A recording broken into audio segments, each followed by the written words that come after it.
Hi friends, தண்ணி மாதிரி சால்னா பச்சை மிளகாய் வச்சு மட்டும் சூப்பராக செய்யலாமாங்க. அட்டகாசமான டேஸ்ட்டில் இருந்துச்சு. 3 டேபிள் ஸ்பூன் எண்ணெய், 2 கிராம்பு, 1 ஏலக்காய், 2 பிரியாணி இலை, கொஞ்சமாக கல்பாசி போட்டு ஃபஸ்ட்டு எண்ணெயில் வதக்கிக்கோங்க.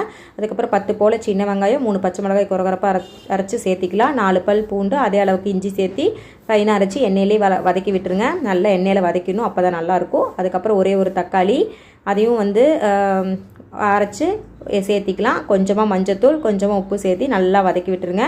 கேரட், பீன்ஸ் நான் 2 வெஜிடபிள் தான் எடுத்திருக்கேன்.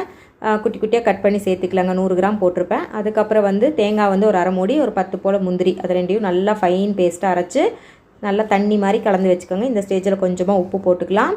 உப்பு போட்டு 3 விசில் விட்டு இறக்குங்க. சுட சுட தண்ணி மாதிரி சால்னா ரெடிங்க. சூப்பராக இருந்துச்சு. இது பரோட்டாக்கும் சூப்பராக இருந்துச்சு, சப்பாத்திக்கும் சூப்பராக இருந்துச்சு. கண்டிப்பாக நீங்கள் ட்ரை பண்ணி பாருங்கள். எப்படி வந்துச்சுன்னு கமெண்ட் பாக்ஸில் கமெண்ட் பண்ணுங்கள். வீடியோக்கு லைக் பண்ணுங்கள். தேங்க்யூ.